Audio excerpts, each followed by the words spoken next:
Assalamualaikum warahmatullahi wabarakatuh. Halo Sobat PR, senang sekali kali ini saya Malsa Putri kembali menjumpai Sobat PR dalam klarifikasi yang akan membahas satu tema menarik dalam perbincangan kali ini, di mana kita akan membahas terkait dengan Sumatera Barat mendunia, wisata unggul, rakyat makmur. Dan perbincangan parapan dalam klarifikasi kali ini akan membahas lebih dalam lagi bersama dengan Wakil Gubernur Sumatera Barat, yaitu adalah Bapak Audy Joinaldi. Kalau saya sebutkan nama lengkapnya, beliau luar biasa sekali, tampaknya dari sisi karir dan juga pencapaian akademisnya. Beliau adalah Dr. Insinyur Audy Joinaldi, SPT MSc MMIPM Asian Inc. Ya, Datua Rajo Pasisia Alam. Wow, beliau adalah Wakil Gubernur Sumatera Barat. Dan kalau boleh saya izinkan untuk membacakan detail dari biodata beliau. Bapak Audy ini lahir di Jakarta 16 Mei 1983. Wow, beda 10 tahun sama saya sudah menjadi wakil gubernur. Luar biasa sekali pencapaian karirnya. Ini benar-benar ya menjadi satu contoh bahwa pemuda asal Sumatera Barat bisa betul-betul membuktikan ya kancah karir di dunia politik dan memiliki seorang istri yang merupakan seorang dokter dan memiliki 3 orang anak. Dan pendidikannya juga begitu luar biasa yang diraih oleh Pak Audy. Dan kalau kita lihat juga karir dalam politik dan lainnya juga luar biasa. Beliau pun pembicara lebih dari 300 acara nasional dan juga internasional. Dan Pak Audy ini merupakan Wakil Gubernur Sumatera Barat termuda sepanjang sejarah. 37 tahun usianya ketika dilantik oleh Presiden Republik Indonesia, dan beliau juga memenangkan Museum Rekor Indonesia sebagai Wakil Gubernur dengan gelar akademik terbanyak. Ya, kayaknya nggak perlu nunggu lama-lama lagi, terlalu banyak prestasi yang beliau raih, tampaknya perlu kita gali lebih dalam lagi sosok beliau. Halo Pak Audy, Assalamualaikum.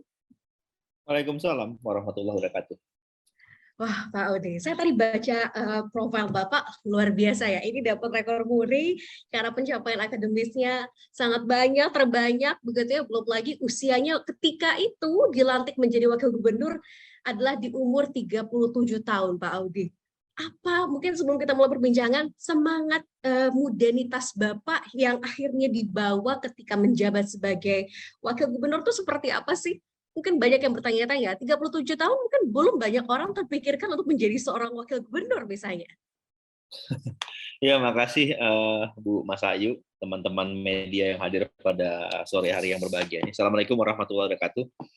Waalaikumsalam.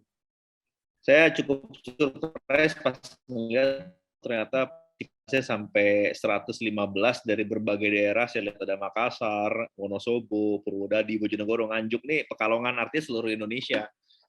Perwakilan kawan-kawan saudara-saudara wartawan hadir pada sore hari ini. Tadi waktu Bu Mas Ayu bilang beda 10 tahun, saya kira kita seumuran, bahkan pemudaan Ibu, saya kira. Gitu. Kalau saya harus berusaha tampil muda nih seperti Pak Audy kalau gitu ya. Oke, Pak Audy, ayo dong bocoran gimana sih umur 37 tahun ketika itu menjadi wagub. Apakah memang truly your passion? Not at all. Jadi saya berlatar belakang dari keluarga non politisi, non pejabat negara ya. Jadi ayah saya bukan politisi, bukan pejabat negara. Saya juga nggak punya keluarga politisi atau pejabat negara, tidak. Background saya murni businessman, pure on business background saya. Jujur, saya masuk ke politik itu betul-betul sebuah ketidaksengajaan. Kalau saya selalu bilang ini kecelakaan politik di hidup saya gitu. Jadi nggak pernah berpikir mau masuk ke partai politik, menjadi pejabat negara, ataupun jadi wakil gubernur, bupati, apapun itulah. Nggak pernah kepikiran ke sana sedikit pun, karena memang tujuan saya, fokus saya waktu itu memang lebih banyak di dunia usaha. Di samping memang saya juga berkecimpung ya di dunia akademik. Ya. Saya kan ngajar di IPB, di Institut Pertanian Bogor, salah satu alma mater saya, dan juga di UGM, Universitas Gadjah Mada. Dan sering sekali, sampai sekarang sering sekali mengisi kuliah-kuliah umum di berbagai universitas. Alhamdulillah saya udah pernah dari Aceh sampai Papua ngisi kuliah umum, udah pernah. Terus masih aktif juga nguji mahasiswa. Jumat, Kamis kemarin, Jumat kalau nggak salah Kamis, saya masih nguji satu mahasiswa doktor di UNAN gitu. Jadi sebenarnya politik benar-benar saya kecelakaan politik. Kenapa saya jadi wakil gubernur? Ya karena diajak Pak Gubernur jadi wakil beliau gitu. Jadi calon wakil gubernur Sumatera Barat waktu itu. Nah, saya juga nggak tahu kenapa beliau ngajak saya, padahal saya orang yang nggak punya popularitas gitu ya.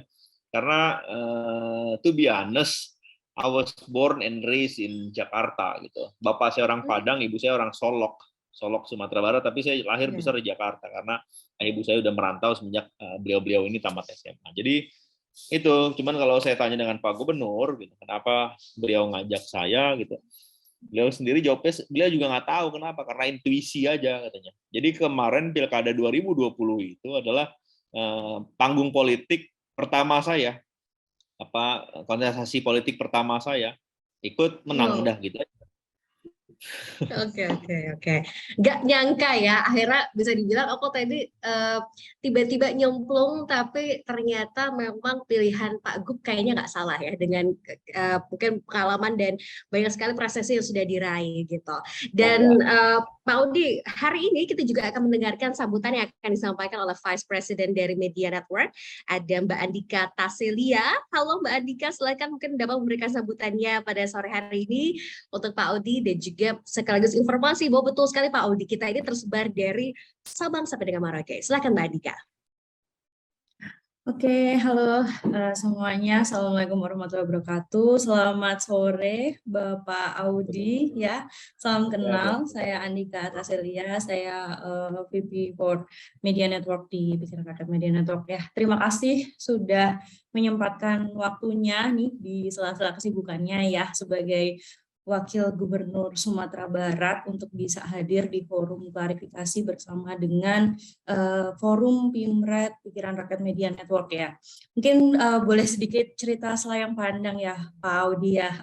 Kami di Pikiran Rakyat Media Network ini tersebar 220 lebih media yang ada di seluruh Indonesia, baik itu dari Sabang sampai Merauke. Bahkan kami juga sudah ada nih saudara kita di Sumatera Barat, ada teman-teman dari Ranah Padang, tapi sepertinya dari Sumatera Barat baru teman-teman dari Ranah Padang aja nih ya. Nah, jadi masih belum komplit nih saudara kita di Sumatera Barat ya, padahal Sumatera Barat itu adalah salah satu provinsi yang pengen saya kunjungi nih, katanya macam-macam ya, dari sisi pariwisata, dari pemandangan alam ya, menarik, eksotis gitu ya, dan juga tentu yang paling terkenal se-Indonesia, buruan anak kos seluruh Indonesia, dan juga pekerja-pekerja kantor ya, nasi padangnya yang ciamik banget gitu ya. Jadi memang PRMN ini kami berfokus kepada mengajak, merangkul teman-teman wartawan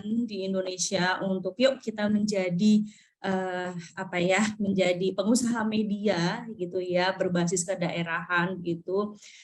Kalau Bapak lihat mungkin di sini banyak banget tuh, tadi ya sudah disebutkan, ada dari Nganjuk, ada dari Bojonegoro, ada dari Sulut dan lain sebagainya. Memang kami berangkat dari teman-teman yang ada di daerah yang kemudian membuat portal berita ya, jaringan pemberitaan ya, yang konsepnya adalah nasional gitu. Jadi mungkin di sini ada yang dari Makassar, ada yang dari Blitar, ada juga yang dari Pati dan lain sebagainya.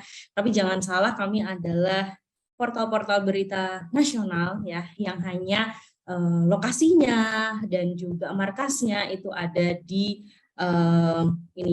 kedaerahan seperti itu gitu. Jadi kami berharap ya dengan kesempatan kita berkolaborasi dalam event klarifikasi ini gitu ya, bisa membuka jalan silaturahmi antara PRMN tentunya dan juga teman-teman yang ada di Sumbar gitu ya. Kami sangat welcome dengan teman-teman yang ada di manapun ya, yang ada di seluruh Indonesia untuk bisa berkolaborasi bersama PRMN begitu. Mudah-mudahan teman-teman dari Sumbar ya, mudah-mudahan Pak Audi tidak kapok ya diundang PRMN, mudah-mudahan memberikan kesan yang mendalam untuk PRMN, dan tentu saja memberikan kesan yang mendalam bagi PRMN berarti memberikan kesan yang mendalam juga bagi teman-teman di seluruh Indonesia gitu.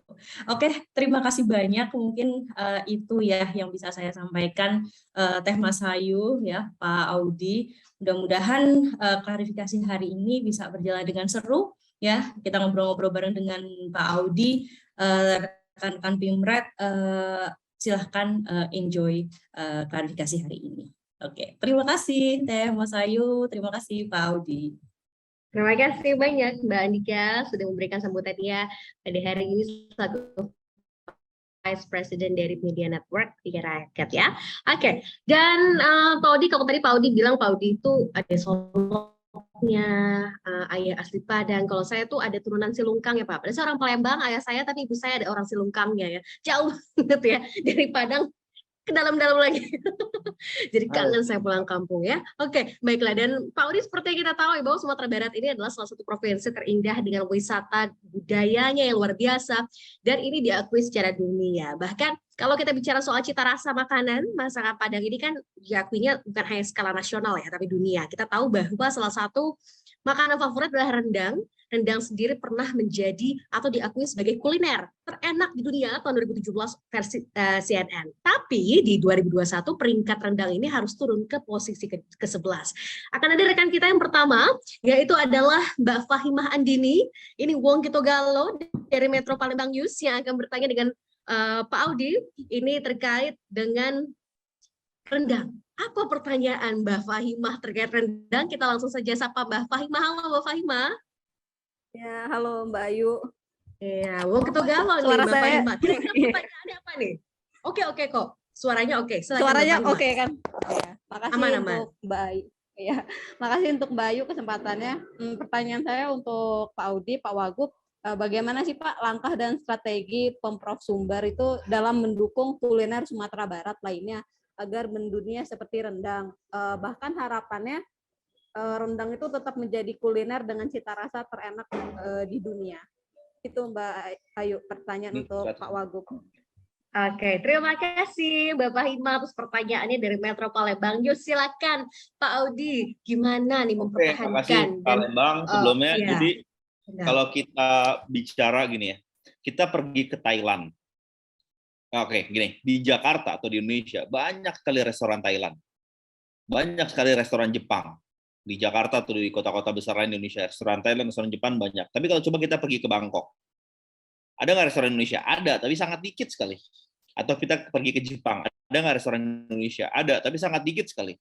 Tapi coba kita pergi ke Plaza Senayan, Senayan City, mungkin satu mall itu udah ada 4 atau 5 restoran Jepang. Kalau sebut merek, ada Sushite, ada Genki Sushi, ada Otoya, ada macam-macam lah. Gitu.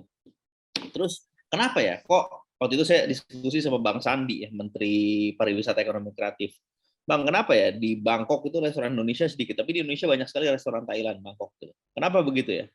Jadi ternyata karena keanekaragaman makanan Indonesia itu sangat banyak. Kalau kita bilang, kalau Thailand dia cukup bawa satu aja, Tom Yam Goong. Udah tuh, seluruh dunia sama Tom Yam Goong. Tapi coba Indonesia, kita mau bawa soto nih sebagai makanan internasional Indonesia. Terus orang Madura nanya, mana soto Madura, soto Padang, soto Kudus, ya kan, soto Makassar, soto lainnya banyak sekali gitu. Udah deh, kalau gitu kita bawa sate aja. Sate apa nih? Sate Madura, sate Rembiga, sate Padang, banyak lagi. Satenya banyak lagi. Nah, ternyata salah satu makanan yang bisa kita kemukakan sebagai nation food kita adalah rendang. Rendang. Pemerintah Provinsi Sumatera Barat punya komitmen salah satunya dalam hal kebencanaan. Setiap daerah yang kena bencana dan akan kita bantu di Indonesia maupun Sumatera Barat sendiri, terutama di Indonesia, saudara-saudara kita ngirimin rendang. Waktu NTT ketimpa angin puting beliung yang cukup menghancurkan NTT, kita ngirim 1,5 ton rendang ke NTT. Sampai Wagubnya waktu itu menerima langsung, Bapak Joseph Naeswe berkaca-kaca ketika kita datang ke NTT bawa rendang. Bayangin tuh Bu Mas Ayu, orang lain bawa Indomie sama beras, kita bawanya rendang. Bayangin. Rendang, betul. 1 ton pula lagi. Dan rendang yang kita bawa adalah produk UMKM Sumatera Barat semuanya. Berbagai macam UMKM. Seluruh orang di Bang itu dari berbagai macam UMKM. Bisa 10, 20, 30 jenis produk. Jadi memang sengaja kita arahkan, saya dan Pak Gubernur arahkan, belinya jangan di satu toko. Di toko berbeda-beda. Jadi kita sampaikan ke NTT, kita bilang, Pak, mohon maaf, karena memang dari berbagai produk UMKM. Tapi jumlahnya 1,5 ton. Itu salah satu cara kita untuk salah satu cara kita untuk memperkenalkan rendang terus-menerus di kancah nasional kita. Terus kedua, sekarang udah banyak UMKM Sumatera Barat yang punya kemampuan untuk ekspor rendang, tapi on pace ya, pastanya, bukan bukan dengan dagingnya. Kenapa begitu? Karena Sumatera Barat sebenarnya bukan provinsi penghasil daging sapi. Terus mengekspor daging itu lebih sulit. Jadi pastanya. Udah ada beberapa perusahaan UMKM ataupun perusahaan di Sumatera Barat yang udah mampu. Ada, saya sebut merek juga nggak apa-apa ya, Abrofood ya, terus rendang K7 yang bisa memaklon rendang. Kemarin baru saya ketemu, 2 hari yang lalu baru ketemu.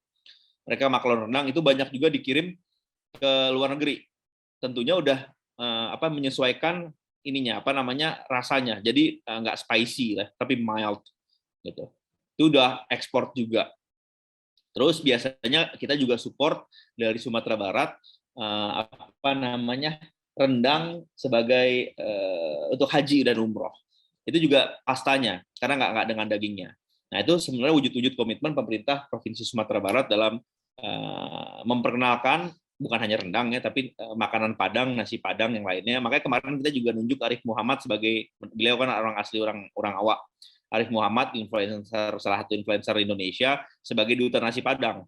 Terus beberapa hari lalu saya juga ngeresmiin rumah makan Arif Muhammad, itu komitmen dia untuk terus memperkenalkan nasi Padang, rendang, dan kawan-kawannya kepada nasional dan juga dunia. Gitu mungkin,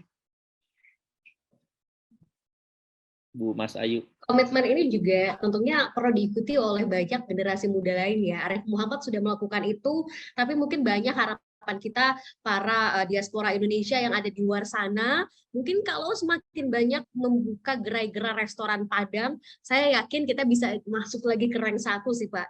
Karena sebagian orang yang akhirnya notice dengan makanan-makanan cita rasa Indonesia, khususnya dari Sumatera Barat ya Pak ya. Dengan Kementerian Pariwisata Ekonomi Kreatif, Pak Sandi dan kawan-kawan juga mencanangkan itu tadi, rendang goes to the world, spice up the world gitu kan. Wow.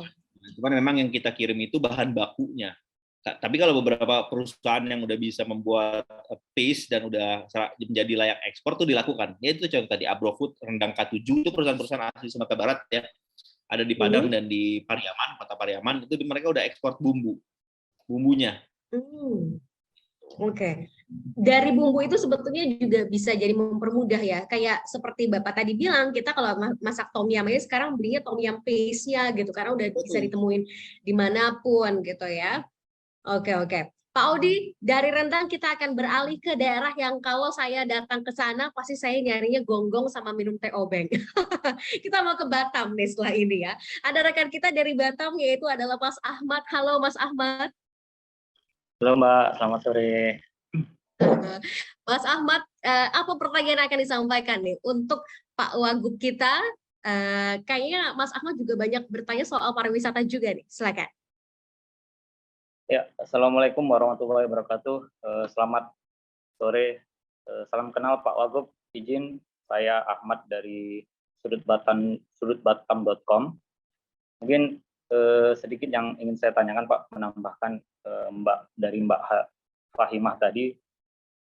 Kalau berbicara Sumatera Barat ini kan tidak hanya kuliner, tapi potensi pariwisatanya juga banyak di sana.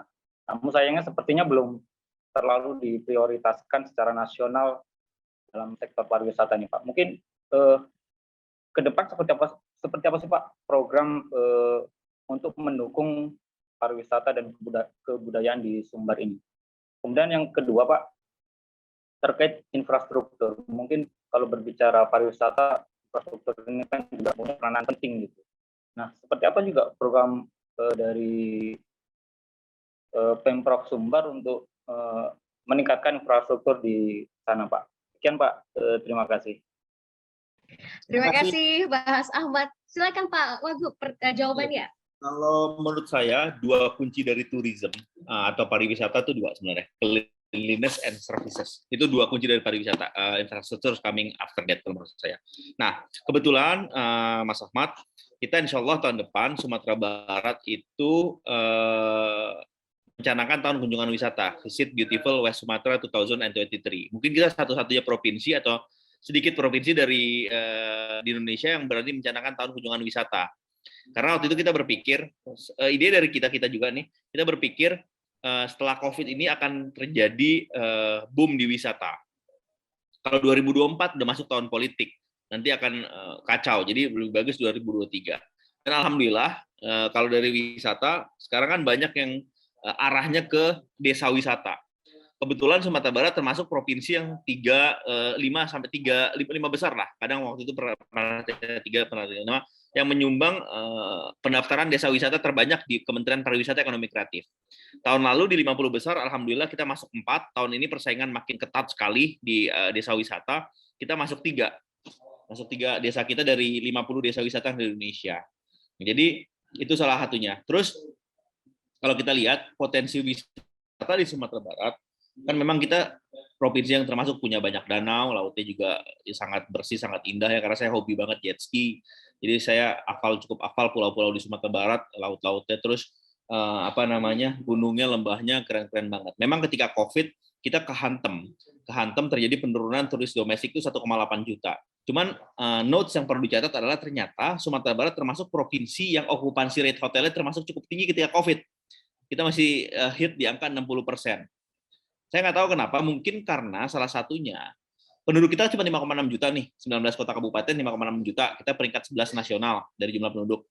Cuman mungkin orang Minang yang di luar Sumatera Barat itu 3 kali lipatnya. Nah, orang-orang Minang ini masih terus pulang kampung tuh, ada yang seminggu, 2 minggu sekali, sebulan, 2 bulan, 3 bulan, 4 bulan, 5 bulan, 6 bulan sekali, setahun sekali tetap pulang tuh. Nah, itu juga mungkin membantu okupansi rate hotel kita ketika COVID. Jadi masih di atas 60%. Ini data dari PHRI kemarin. Gitu. Nah, terus dari program pemerintah provinsi, kita juga coba mengembangkan setiap kota kabupaten punya wisata andalan. Contoh Kabupaten Kepulauan Mentawai ya. Kalau Kabupaten Kepulauan Mentawai ini kan wisata minat khusus nih. Paling banyak ke sana bule untuk berburu surfing, waves-nya. One of the best wave in the world. Gitu. Nah, di situ kita bangun bandara baru, Bandara Rokot. Nah, ini salah satu bentuk infrastruktur yang Mas Ahmad tanya tadi. Bandara Rokot di Kabupaten Kepulauan Mentawai itu untuk mempermudah aksesibilitas turis maupun non-turis yang datang ke Kabupaten Kepulauan Mentawai. Itu salah satunya. Terus kita juga di Sumatera Barat patut berbangga dan berbahagia karena sebenarnya infrastruktur jalan kita termasuk yang paling baik di Pulau Sumatera. Kalau dibandingin, ya bukan maksudnya menjelekkan yang lain, tidak sama sekali, cuman kan kita bisa ngeliat dan merasakan bandingkan provinsi yang ada di barat, utara sama selatannya Sumatera Barat, sebenarnya jalan kita sebenarnya ya kalau mungkin teman-teman yang ada di Sumatera nih, tetangga-tetangga juga bisa ngerasain sebenarnya jalan kita termasuk jalan yang cukup bagus. Jadi aksesibilitas ke tempat wisatanya cukup baik. Mungkin itu Mas Ahmad, Bu Mas Ayu, makasih. Saya masih ingat terakhir saya pulang ke Padang itu 2018. Memang aksesnya bagus banget sih, jalannya bagus gitu ya, ada lebar-lebar. Khas banget jalan Sumatera itu pasti lebar-lebar ya. Kalau udah mulai ke daerah sini malah jalannya semakin kecil. Oke, baiklah kita akan coba ngobrol lagi nih Pak Audi dengan rekan kita. Nah, kalau yang ini yang punya wilayah nih. Kayaknya mungkin Pak Audi udah sering ketemu nih sama rekan kita yang satu ini ya. Kita akan coba sapa ada rekan kita Mas Saridal dari Ranah Padang. Ini mah orang awak asli nih. Halo Mas Saridal. Halo Mbak, selamat sore. Iya, Mas Saridal, silakan. Punya pertanyaan apa nih untuk Pak Wagub nih? Silakan. Oke, ya, izin Pak Wagub, kenalkan saya Saridal dari Ranah Padang. Mungkin yang saya tanyakan terkait salah satu program menarik ya, dari yang diangkat oleh Pak Wagub sendiri bersama Pak Gubernur Buya Mayadi soal aspek pengembangan SDM. Program yang dimaksud yakni mencetak 1.000 milenial entrepreneur dan women entrepreneur sebagai pelaku usaha ekonomi kreatif. Nah, pertanyaannya bagaimana upaya Pemprov Sumbar untuk mendukung program ini?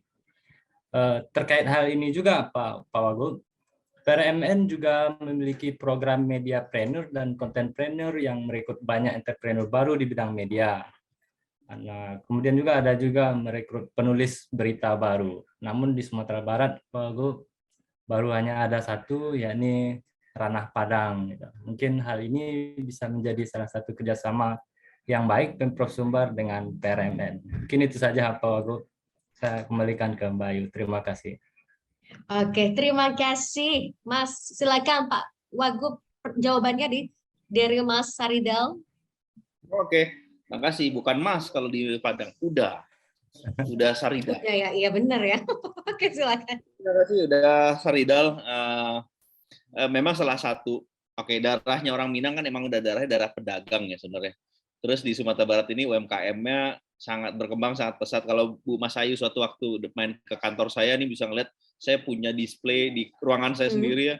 ratusan produk UMKM Sumatera Barat, pangan maupun non pangan. Mungkin kalau beberapa wartawan sering main ke ruang sering ngeliat tuh. Jadi memang blotnya udah blot pedagang, darahnya udah darah pedagang gitu ya, darah ini. Nah terus dulu waktu masa saya kampanye awal politik, saya buat program namanya Entrepreneur Success Challenge. Entrepreneur Success Challenge.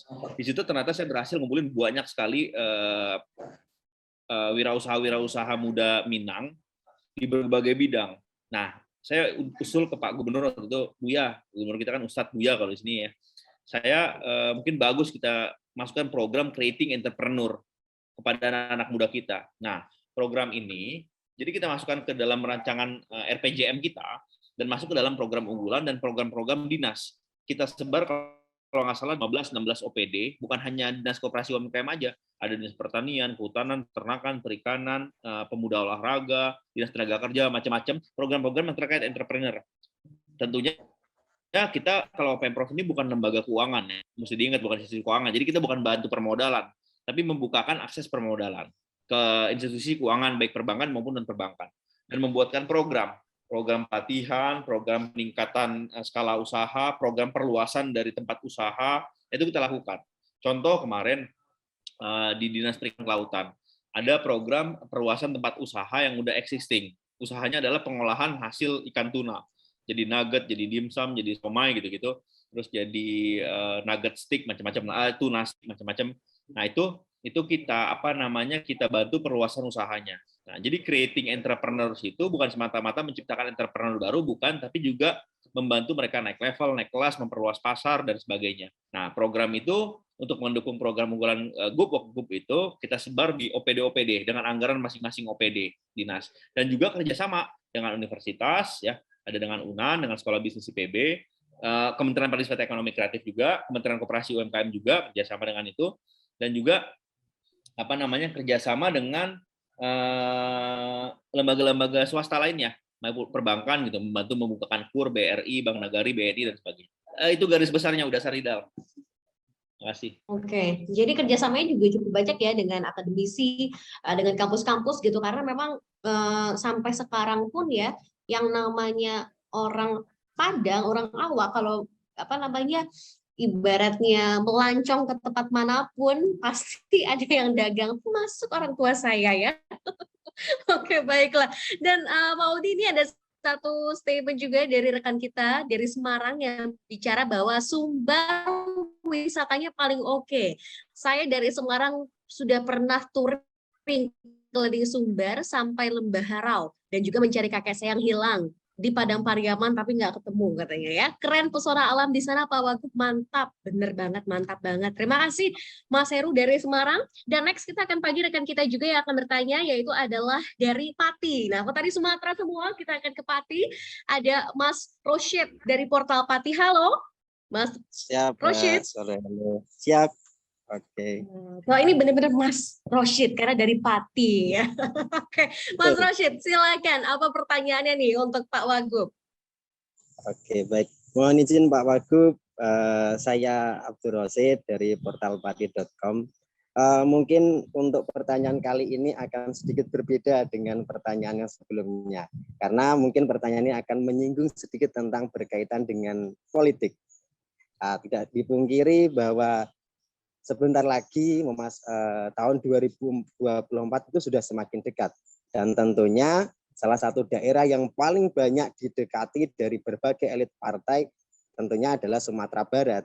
Lalu bagaimana himbauan Bapak kepada seluruh warga masyarakat di Sumatera Barat dalam menyikapi kontestasi pemilu 2024 nantinya? Serta adakah rencana Bapak untuk maju ke Pilgub nantinya, mengingat langkah awal ternyata dapat sukses? Monggo Bapak, terima kasih. Oke, baik. Terima kasih Mas Rosyid dari Pati. Silakan Pak Audi. Dari Pati, makasih banyak. Wah, kalau politik sih saya ngikutin alur aja Mas Rosyid. Saya kebetulan dengan Pak Gubernur memiliki hubungan yang sangat baik ya, alhamdulillah. Jadi kalau saya, karena beliau ngajak saya ke sini, kalau 2024 nanti Buya, saya manggil beliau Buya ya, Buya ajak saya berpasangan lagi ya, monggo gitu. Tapi kalaupun beliau mau maju dengan yang lain ya monggo, karena itu hak politik beliau gitu. Tapi kalau beliau maju dengan yang lain ya mungkin saya nggak ikutan melawan beliau gitu, karena memang beliau udah saya anggap kakak, orang tua, sahabat saya sendiri gitu. Beliau yang ngajak saya masuk ke politik. Jadi karena sebenarnya saya juga orang yang punya latar belakang background di bisnis, jadi saya bukan yang punya hasrat politik atau passion politik yang wah harus begini enggak. Saya benar-benar nikmatin dan saya ngelakuin yang terbaik. Saya bekerja aja apa yang saya bisa lakukan untuk Sumatera Barat. Mungkin itu Mas Rosid.